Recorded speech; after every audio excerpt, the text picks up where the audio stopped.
Welcome to the Creator's Crypt, where creatives from a wide range of genres will share secrets, drop hacks, and give us just a little bit of insight into their industry.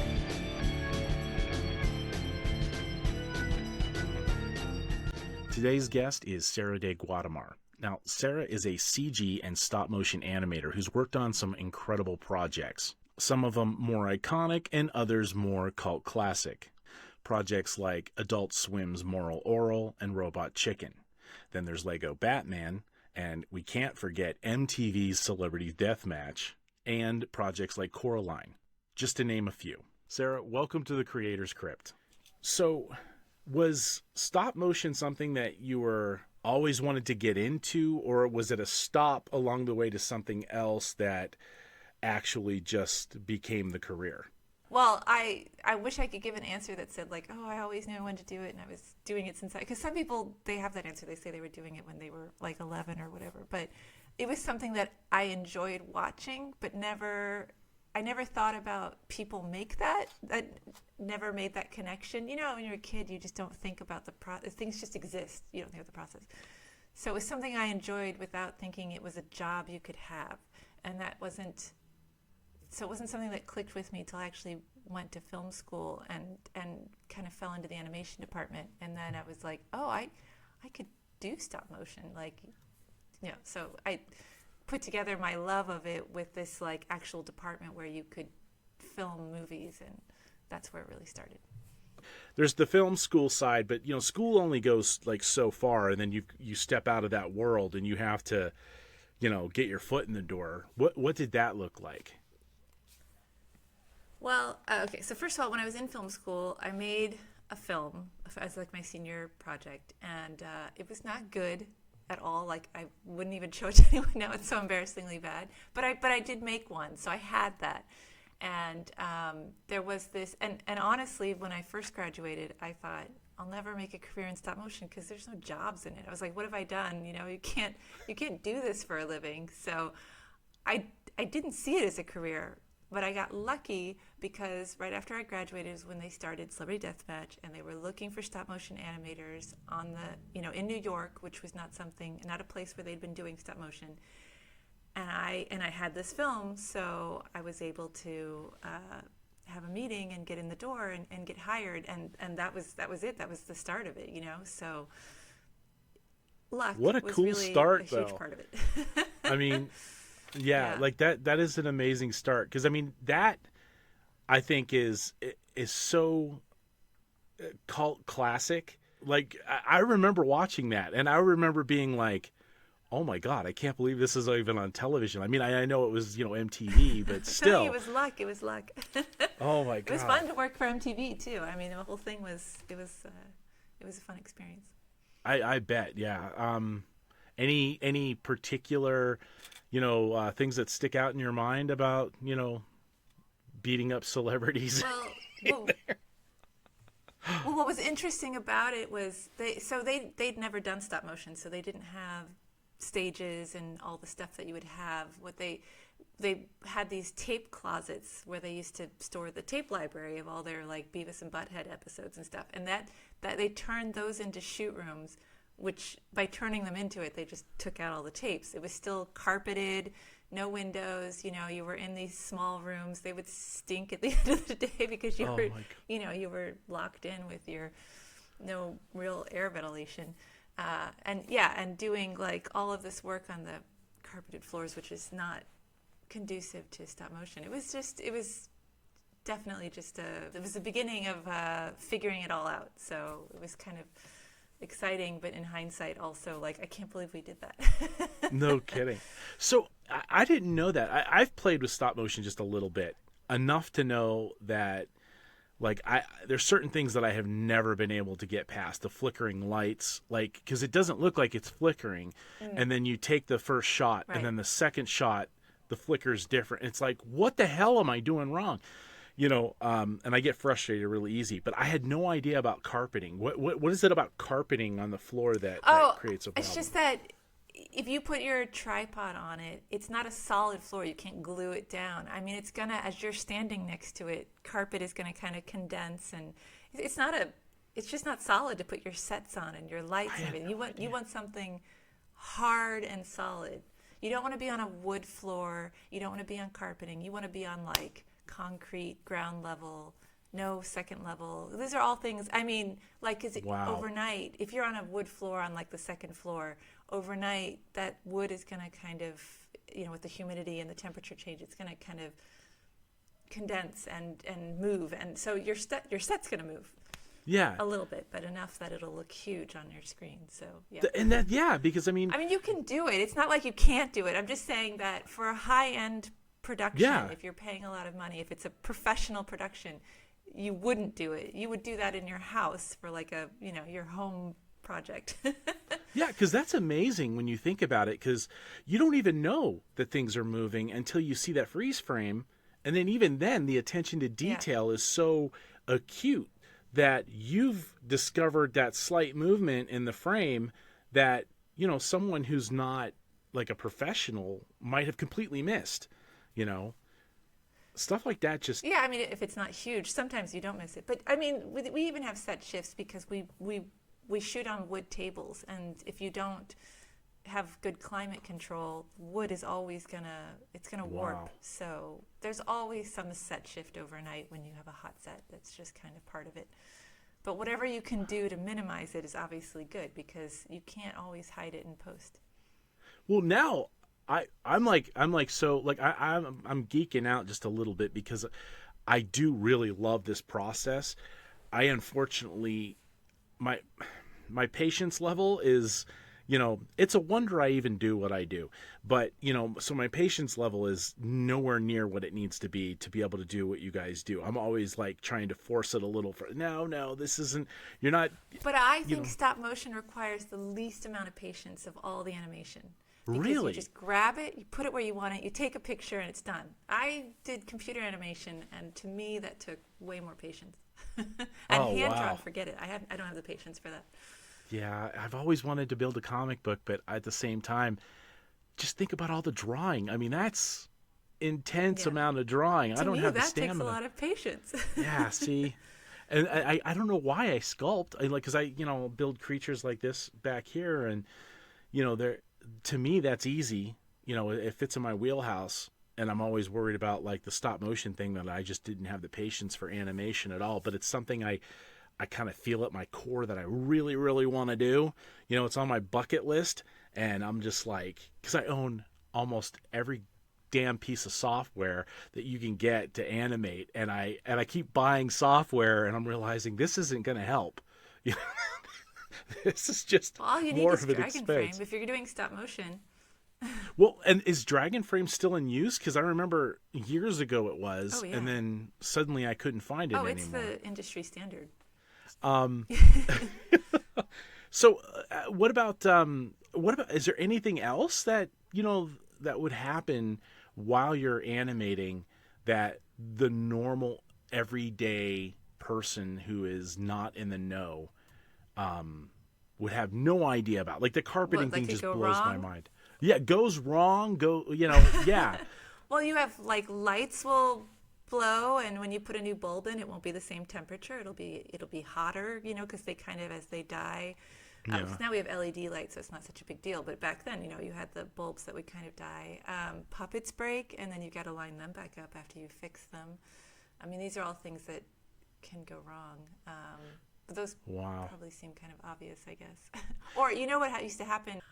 We used to use, now obviously you're shooting on computer, but we didn't have that technology. We would use for the frame grabber, which is to play back all of your frames, we had this thing called the lunchbox, which was at the time groundbreaking and amazing. It was this little video, like you put in your video inputs, and it could record your frames, and you could play back your stuff in real time, which you couldn't do before that. But the thing about the very first version of it was, if you pulled the power cord or the power went out, you lost everything. Later, there were versions that would save that, but in the beginning, it didn't. So that was something really devastating, is, power goes out or someone kicks your cord and you've lost your work, so you can't see what you were doing. Because you're talking about a lot of freaking like images that, like, you guys, Well, you would still have your images because you would never use that to save them high resolution. You just wouldn't okay. be able to see what you'd done. So you'd be like, I don't know what my last frame was. I'm you don't even have, I mean, if you're not using gauges, then you really don't know what you're doing at that moment. You're kind of lost. So, but the frames would still exist.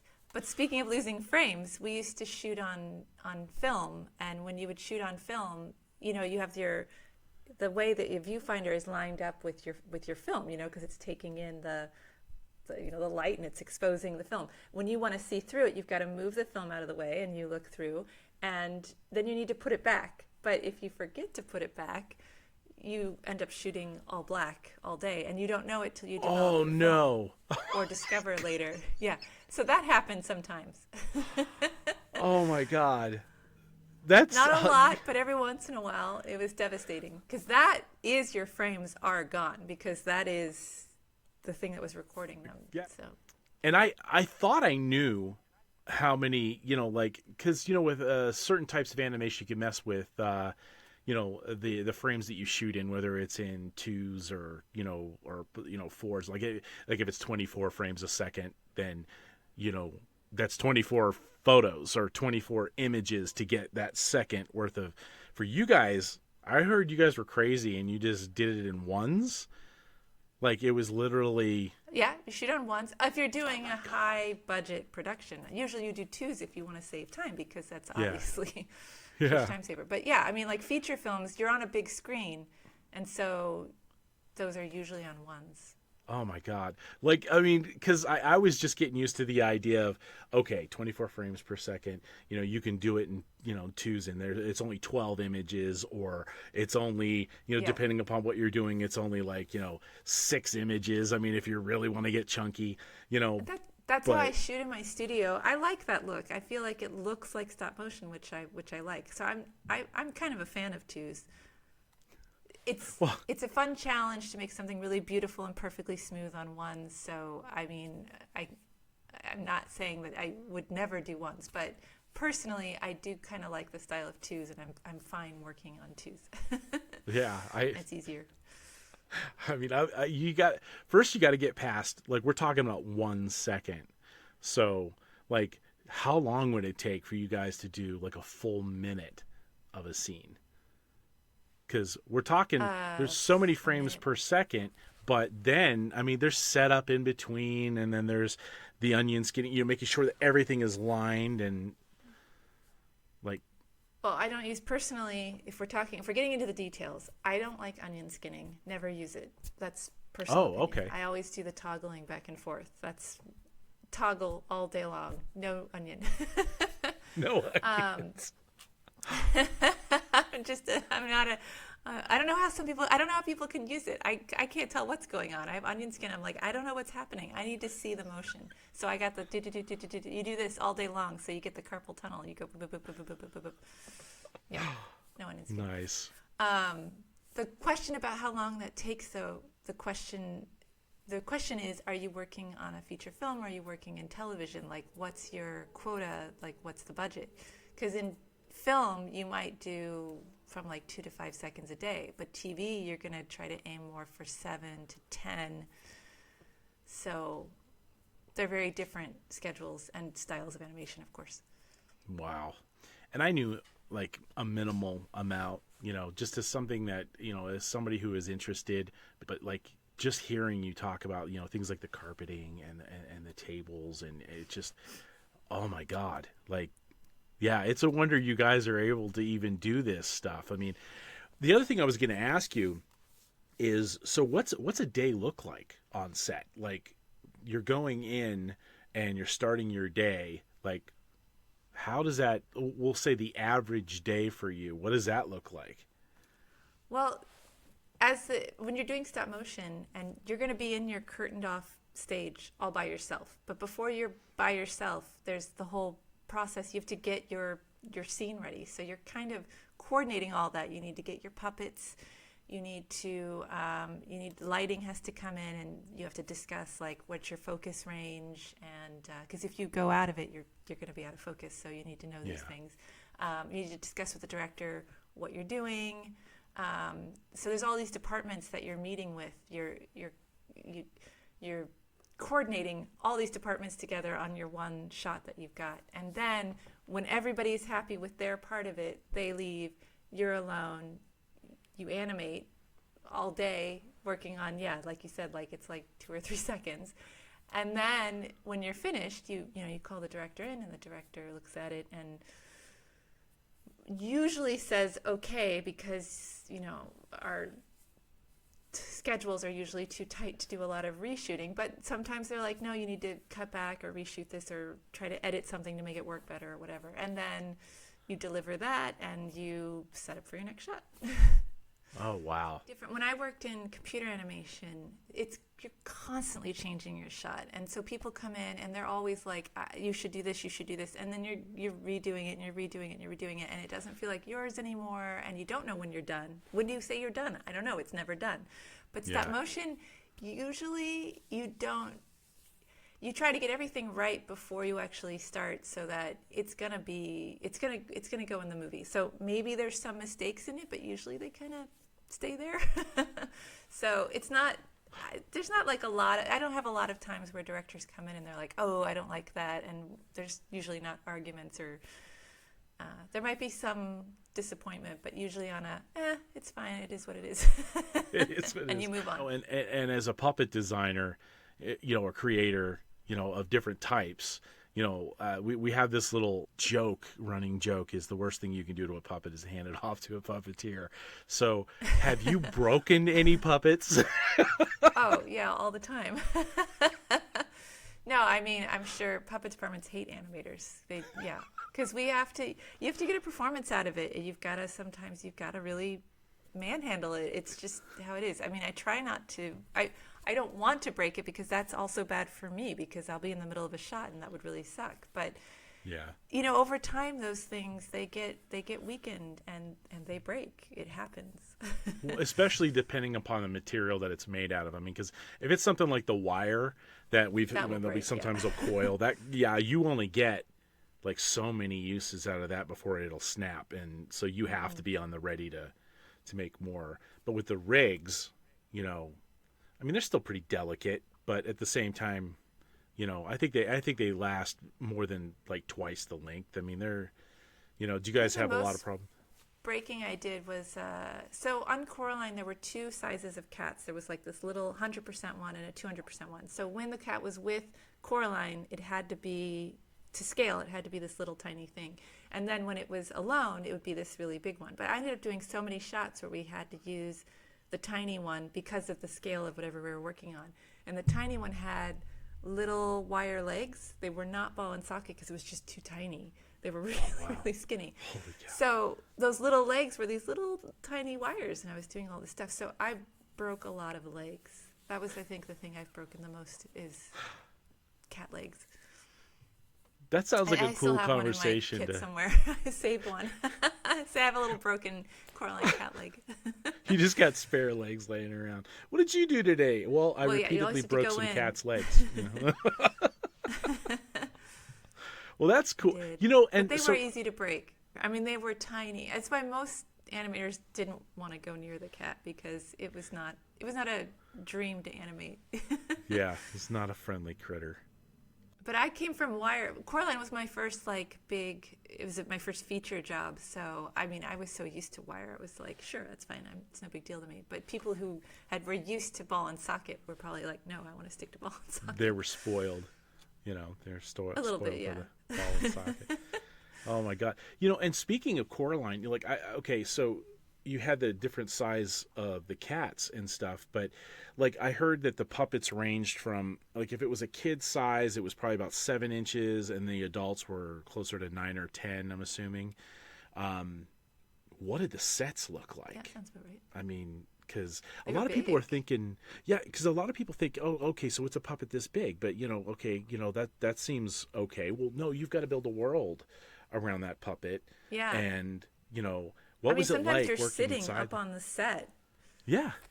You'd be because I had some shots with her house with the cat walking around on the roof, and it's just so big that I'm sitting in the yard, because they're huge. Yeah, they're really big.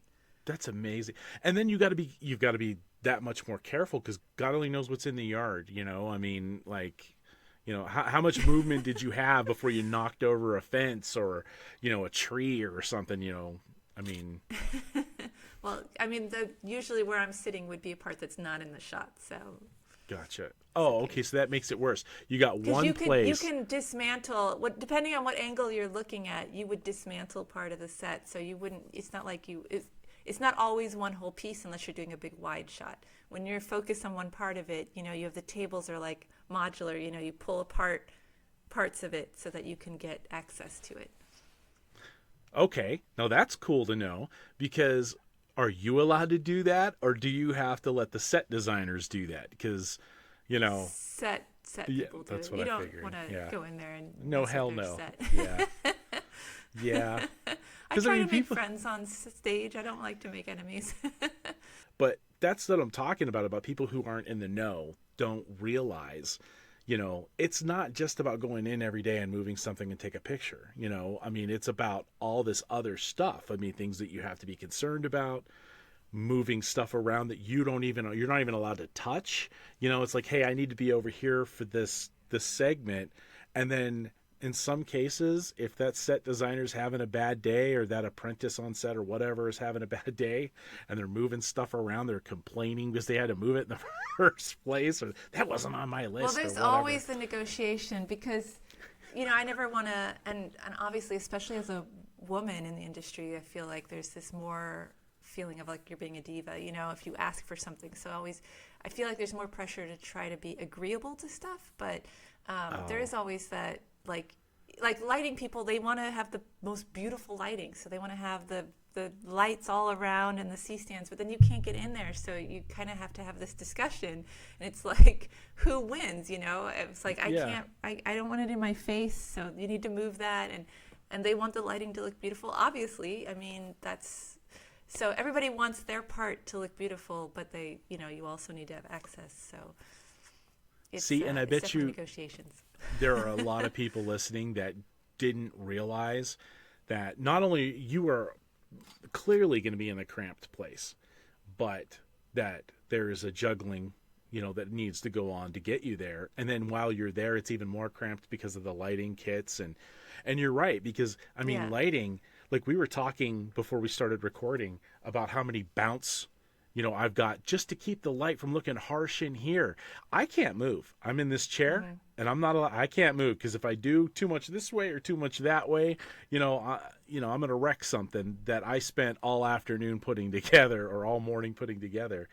And you're in the same circumstance, only, it's somebody else yelling at you because you bumped a bounce board or, or a reflector or whatever. Yeah. And wow. Or you just can't reach because it's in your face or something. Because there's always, they always want to have that little like bounce card in the front somewhere, and then you're always having to reach over it or something. And I mean, I get it because I'm like I said, I have my own studio that I'm making stuff, and I want it to look good, and I'm putting stuff, and I'm like, this is my way when I'm animating. I'm doing it to myself, so like I'm not blaming lighting people. I get it. Yeah. No, and I totally. Yeah, it makes it really hard. Because when you're working on a project, a film, there's so many elements that go into it. But a lot of people just assume that all you're doing is moving stuff, but there's just another ecosystem around it, Yeah, I mean, you guys amaze me with the stuff that you do. I mean, and I think it makes me more excited about stop motion, just hearing about that stuff, because it's another thing I get to think about when I'm watching it, because I mean, it's great to get lost in the seamless transition and the way the camera moves and stuff like that. It's a whole nother to think, oh my God, these people suffered their way through this scene. And well, speaking of the suffering, though, I think it's interesting that you mentioned that because, like I said, I've animated, computer animation, and I've done stop motion, and to me, computer animation, I never felt the same sense of satisfaction because, well, like I said, there was always notes, you were always changing it.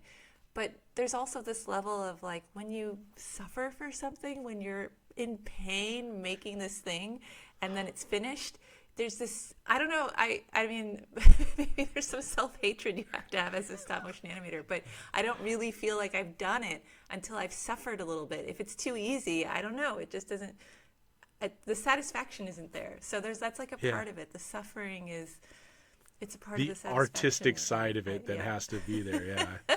It's And it's a rush, and It then you got to is. get that rush again, so you put yourself right back in the same position. yeah. Like I can do that, and then 2 weeks. It's a drug. Oh my god. Because why else would you stand there and do, like you said, it's like it's tedious and you need a lot of patience.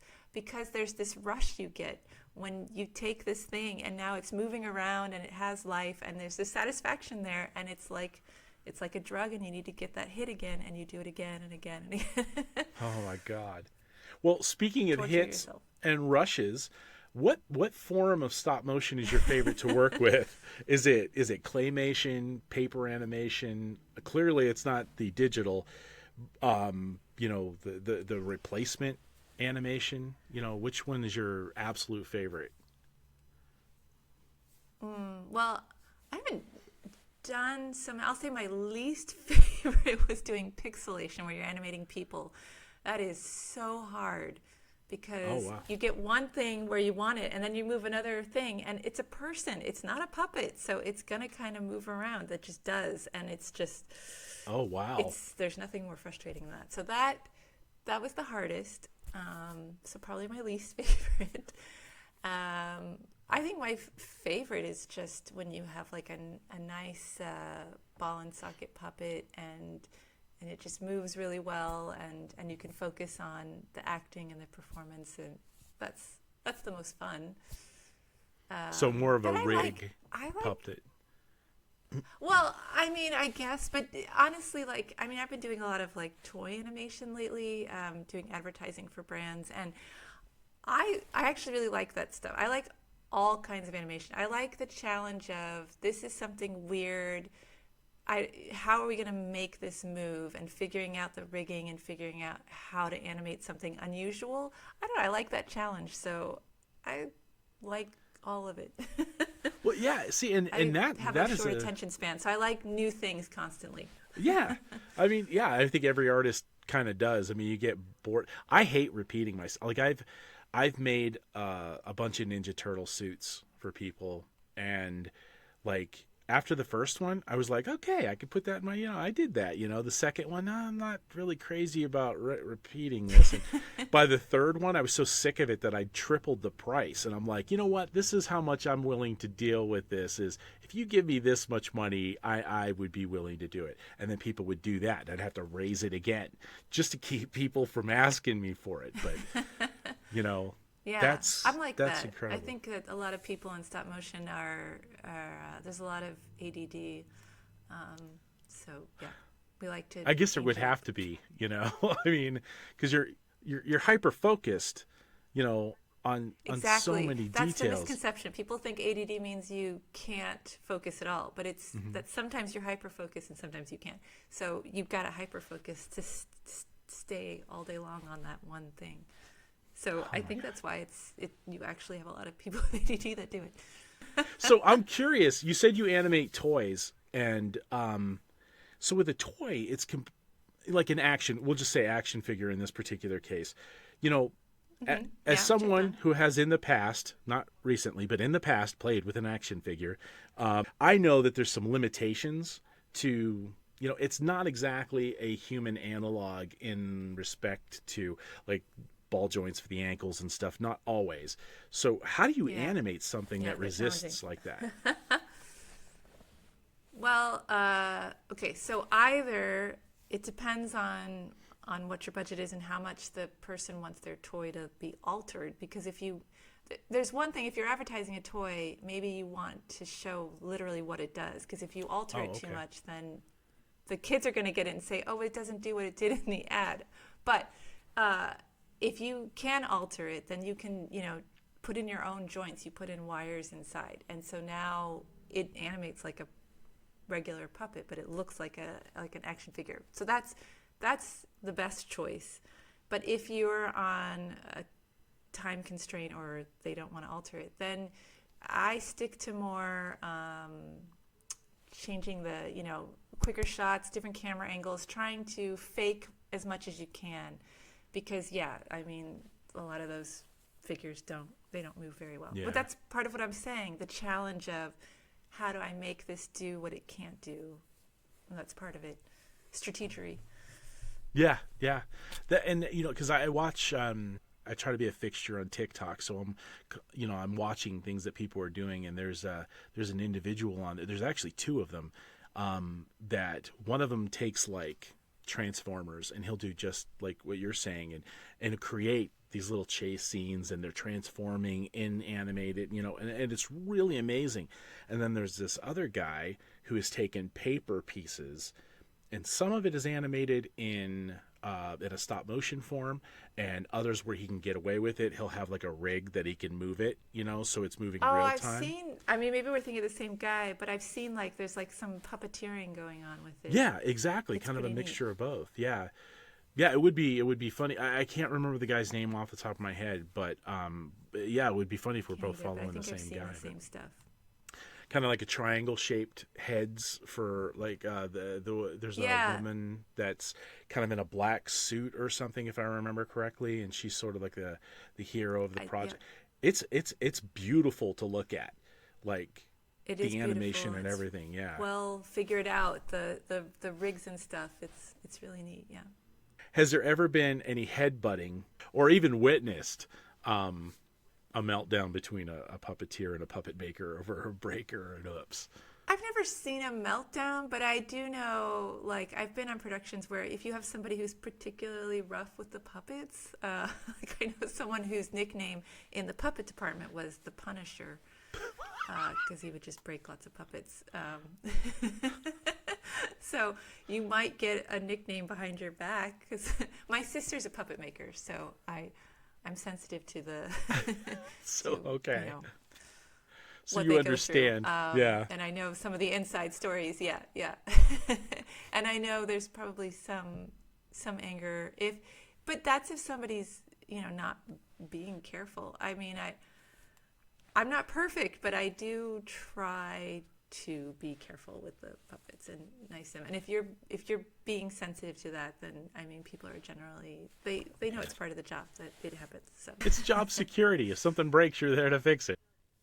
we had a system on Phantom Investigators. The arms were, and probably they do this on a lot of ones. They're in like a brass stock that they were removable. So your arm breaks. They're like, okay, we'll just pull that one out, put a new arm on, and they would just mass produce a bunch of arms. Yeah. So, and same with like Coraline's hands. They had a whole bunch of hands, and they could just be removed here, and they would just, you break a finger, put on a new hand. So there are parts that they purposely produce a bunch of to repair it pretty easily. Have you ever had to work with the their fingers are replacement plates? wire. Oh yeah, because they're so delicate. It's I know Coraline Yeah. wasn't a Tim Burton thing, but like all of his are like really wiry characters and stuff, so I can imagine it's a bit of a nightmare. Yeah, there's a lot of tendency in the design to make characters that are like kind of big on top and then have like these tiny ankles. So you have to have a rig that holds them up, because Oh yeah. they don't, in real life they couldn't balance. Yeah. Yeah, because they've got those large bodies, those tiny little, and then like There's things a lot like of little tiny feet now is like a design thing. oh, so it's an aesthetic choice, I guess, at that point. The worst, I think, is animating Lego minifigs are the worst, because they're tiny. In a lot of this, if you see stop motion Lego stuff, those are it's just someone getting in there with those really tiny things and doing it. I mean, it's doable. It's just to me, it's frustrating, because I feel like a bull in a china shop, because I trying to animate it and I'm bumping into everything because it's just so tiny. So it's not my favorite thing to animate. I bet. But I worked on the Lego Batman movie, which was in computer, so that was easier, because yes, you don't have a little tiny minifig. So with your kind of like a segue into another question, when you're working with the more digital characters, what's your favorite program to use in there? I mean, is it like Unreal Engine, or I mean, what do you use when you're doing a lot of the digital stuff? Well, I mean, if I'm working on like a feature film, we use Maya. It's always been Maya with those anim tools, which make Maya very user friendly. If I'm at home, I like to use Blender because it's free, Yeah, and is there's some that. really cool stuff in it. I actually use Unreal to do sometimes a lot of backgrounds and stuff because you can record camera moves, and then I use them because I don't have a sophisticated space to do a bunch of camera moves yet. So that's I use Unreal in that way, but I don't personally use it a lot for animation. But I have done it a little bit, but not a lot. So like almost like a green screen setup. You're doing the animation and then plugging it into Yeah, the well, because Unreal. you have all these worlds you can make in real time. So you can have, I have like I did a like moving through a city. I did a short with the Teenage Mutant Ninja Turtles actually, and they were driving the car, and I didn't want to have to build because I'm just me, I don't want to build a bunch of buildings to get you need them whooshing through. So I just had it in actually that one I might have done in Blender. Sometimes I go back and forth, but I set up the camera move and I put that in there, and so then I just put the character in that with the stuff whooshing by. I've seen some really cool rigs This just to satisfy something like that need, like the barrels where you kind of spin them. The entire set is on a barrel and wrapped around, and you turn it, and the character looks like they're driving, but it's actually the set that's moving because it's on this big barrel. yeah, Again, those are neat. Yeah. yeah, big space is required. So a lot of times when you're in an industry, there's a lot of a lot of joy that comes in, working in those spaces. What are some of the problems that you've had to like deal with, that if someone were new and up and coming, it would be something that they would be important for them to know? Because a lot of times we get into career fields and or you have this desire to get into that career field, but you don't know all the aspects of it, and there might be some things about it that would turn you off, and now you've just spent your life trying, moving to this goal, and had you known about this, it might have made you rethink it. Is there anything like that that's ever come up that might be something important for someone up and coming to know before they actually make the move? Tough question. I think Yeah. first of all, if you're going to get into doing like stop motion, you need to know up front that it's never going to be something stable, that you'll always have a steady income and you'll feel comfortable for your whole career. You need to accept up front that there are going to be good years and bad years, because it's always one of those things that like sometimes there's a bunch of projects and it's great, and then there's going to be years where there's just nothing, and you've got to survive those years. You have to have some fallback skill or the ability to just stretch your money. I guess one of the things I wish is that the hard part is it's kind of an industry, and I think this is true of the whole entertainment industry. Is just it's kind of an abusive industry in that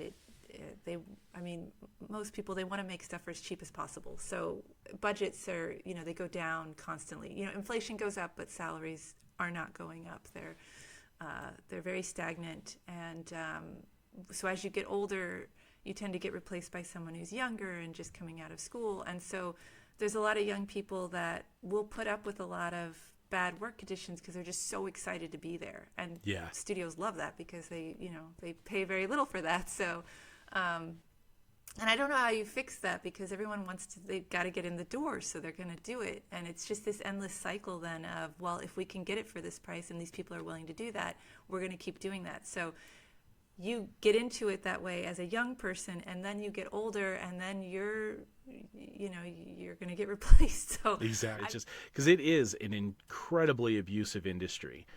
We're talking about pay, abuses in pay, gender inequality. We're talking about, just mental abuse in some cases. Like, we've been on sets where an actor, a high-paid actor, will throw a tantrum and break something that you spent months building, and now you have to rebuild it overnight to make sure it's there for the shot because this individual threw a tantrum and broke something and is not held accountable for it. You know, stuff like that, it's, I mean, you'd be surprised how often that happens. And you being the lesser of the two parties, you're not the high paid actor. You're the grunt who had to build it, and you bark at the high paid actor. You're the one that's going away. I mean, yeah, it's an incredibly abusive industry. And I think that above all, I wish people up and coming who tell me things like, I want to get into the entertainment industry, would just stop and listen to some of the stories that, others in the industry, in the know, have to say. It's not about trying to keep them out. It's about, you really kind of need to be educated on all aspects, in my opinion. But well, the reason it's abusive is because we love what we do. And so you can pay me less for something, but I'm still going to make it look really good because this is going to have my name on it and I'm passionate about what I do. You wouldn't see that like somebody who's like a garbage collector. If you ask them to work overtime unpaid or, do extra trash collection, they're not going to, because why would they, right? So that's like the core problem, is that because we enjoy doing it, we're going to get taken advantage of, and I don't know how to fix that. I would say, I guess, don't go into the arts, but I think the world needs art. So I don't know. I just have to stop seeing it the way that people see it, as it's like a fun hobby, and it's like, well, you're having a good time, so you shouldn't make as much doing it. I always try to slip into the conversation is the AI aspect and how that affects your particular career, because I just read an article from November where Adobe had created a program where they put this 2D image into a scanner. AI took that, translated it into a 3D sculpture, and did it in 5 seconds. And I was just like, oh my God, there's my career field right there, So, I mean, I'm always like, all they need is a printer and they could print it out. I mean, so I'm just like, wow, it looks like it's time to retire. Yeah. Well, I don't know. I mean, I'm not starting out in the field, so I guess it's easy for me to say I'm not entirely afraid of AI, because there's parts of it that are exciting. I mean, as someone who at the moment I work freelance doing my own stuff, it helps. It's tools that help somebody who doesn't have a budget. But the scary part is how the studios will use it, and the stealing of people's stuff without their consent is concerning. And I was on a television show years ago, and so I do a lot of conventions, and I've been talking to a lot of artists when I'm walking around and stuff, and people were telling me, like, there's an artist right here who is doing 2D sketches in front of people, and he's got his work on his table and stuff, and then right next to him is somebody who just threw in some prompts and printed some stuff out, and he's legitimately trying to sell off his art right next to this other guy.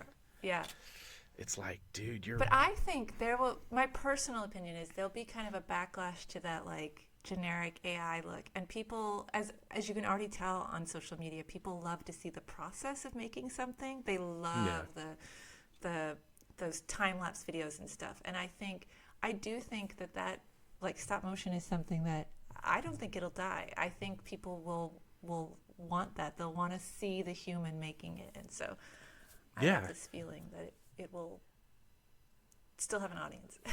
Oh yeah, and let's hope. I mean, eventually, I remember in the 80s where I was just learning the trade. I wasn't in, the industry. I was just learning, and the whole emergence of, CGI and stuff like that was coming up, and everybody thought that their jobs were going to be... And people said, exactly. Yeah. So I mean, I feel like I started in the 90s, and the people were like, "Yeah, CG is gonna replace all that," and it didn't, because there's still people who want to see that hand touched feel, you know. So Well, and even the studios learned their lesson, because that was the trade-off back in the day, was CG was less expensive and it was faster. Well, then it became the practical effects was faster and less expensive, and every time you said CG, people's heads would explode because what was it, Brave, the movie Brave, which I absolutely love. They took like 5 years to do that girl's hair. You know, I mean, just the hair. I mean, that's ridiculous. I mean, I can animate a wig in less time than that. You know, I mean, so you know, it's just I think and I the feel AI, like there's a place for that. I mean, that's interesting technology. I'm not against it, but Yeah. I don't think that everything needs to be the same. So Yeah. I think we're in a world where all these things can coexist. That's my belief. Yeah, and I mean, everything's a tool. Like, I always thought that the emergence of practical effects with CG, you know, made the film better. You know, it wasn't one, because there's only so many. You can only do so much with practical effects. You know, so, and I'm thinking you can only do so much in reality before you need a little bit of AI help.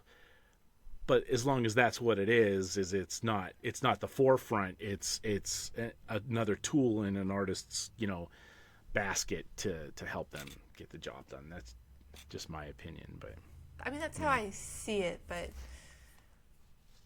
I do think it would lower level jobs, it will displace those people, and I don't know how those people are going to gain the experience to get the upper level jobs now. It's going to be weird. So I'm not so optimistic that I don't think it's going to disrupt the industry, but yeah. I'm not entirely afraid of it, but yeah, I don't know. People want art and entertainment. They enjoy Yeah. that. So if they want that, someone has to make their living doing it. So yes, it might be a more fun profession. I understand that, but it's also something that people want in their lives. If you want it, you should pay for it. So Yeah, I agree. I mean, think about all the money that's paid out into sports. I mean, come on. You know, I mean, you know, it's the same thing. Those guys enjoy what they do. You know, why yeah, do and we they have get to paid. be? So Yeah, exactly. So get paid way too much, in my opinion. But you know, that's a different podcast right there. Okay, so imagine your favorite niece or nephew comes up and says, "I want to get into animation. You know, specifically stop motion." What do you tell them? and I Remember, say, this is no, your run favorite. away, get a real job. That is so common. Don't You have do it. Turn away. that is such a common answer from any professional artist. I mean, it has been without a doubt the number one answer, you know, that professional artists give is just don't do it. Thing is, if you're doing it, it's because you really love it, and it's like you have this passion, and you accept that you're not going to make a lot of money doing it. You're not going to have a stable lifestyle, and has to be a certain type of person who accepts Yeah. that, and then yes, and you do it and you love it, and it's it's a love-hate relationship. You know, and then on top of that, you have to meet someone that is okay with that. Like, they have to be like your spouse, a significant other, whatever, has to be okay with the fact that this is the career that you've. It's like being in the military. I was in the military You're for not going to be able years. to support the family. And like in the military, you had to be okay with the fact that the military member has to go wherever the hell they're told, and you've got to follow along. So your career as a spouse of a military member always comes second, because you can stay behind. But you bring up a good point. One of the ways to survive in this industry is that you have to be somewhat wealthy on your own, and that's a privilege. And so that's why sometimes you don't see diversity like you should in the arts, in animation especially, because if you're struggling and you don't have somebody to help support you, you can't do it as a career. I mean, some people can, but it's not a lot. So I do think that's one of the problems, is that if it wasn't like that, we would have more diverse voices. We would have people who, from different situations in life. Right now, you have to have some level of outside wealth to be able to do it. You do. And if you don't, like, I have two really close friends of mine who are single moms who work in the industry in special effects and creature design. that, like, I am baffled as to how they are able to do it on their own. I mean, because even if you do have, a spouse that makes more, you've got a support system. When you're in an industry where the support system is just non-existent, I am baffled by the fact that they're able to keep producing the high quality of work that they do and be there for their families at the same time. Cause that just amazes me. But, and that's just one of the hard parts I found, because I have 2 kids, and one of the hard parts is when they were really little, is any after school care or daycares or anything, they always end at sort of like a normal workday ending hour. And our industry, the days are always longer than that. And that's a huge problem because there was always this overlap. And I had to make some special negotiations with some studios to get off earlier so I could go pick them up. And so I got paid less than to do that. And that's like you said, I mean, that's a barrier right there. If you can't make that kind of deal, you can't do that job.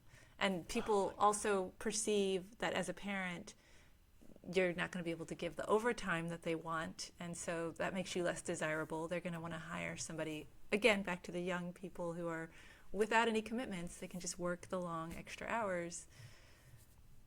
I've been very fortunate in the fact that, my wife is as supportive of my career as she is, like, and to juggle it, I've been fortunate enough that I can kind of like manipulate, because I own my own studio, so I can manipulate things. I can work at night when everybody else is asleep, and then during the day, I'm a stay-at-home dad, and I teach my daughter how to bake, and she's like 4 years old. I'm teaching her how to draw, and God, I hope she doesn't do this for a career, and and stuff like that.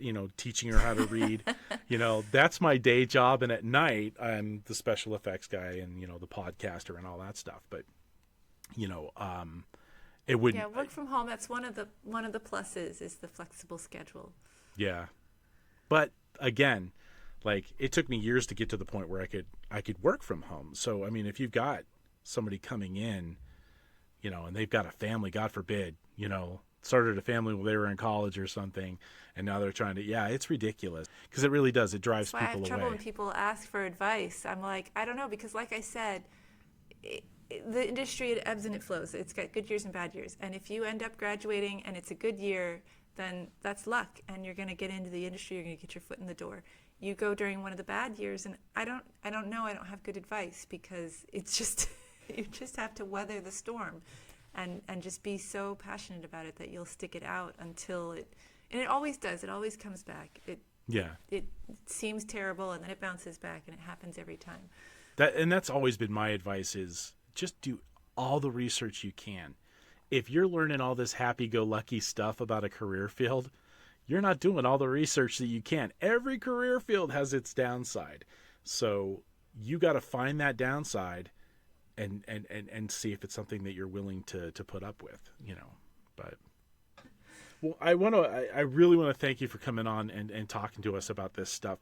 If someone wanted to learn more about what you're doing, how would they go about following you? Well, I have an Instagram account.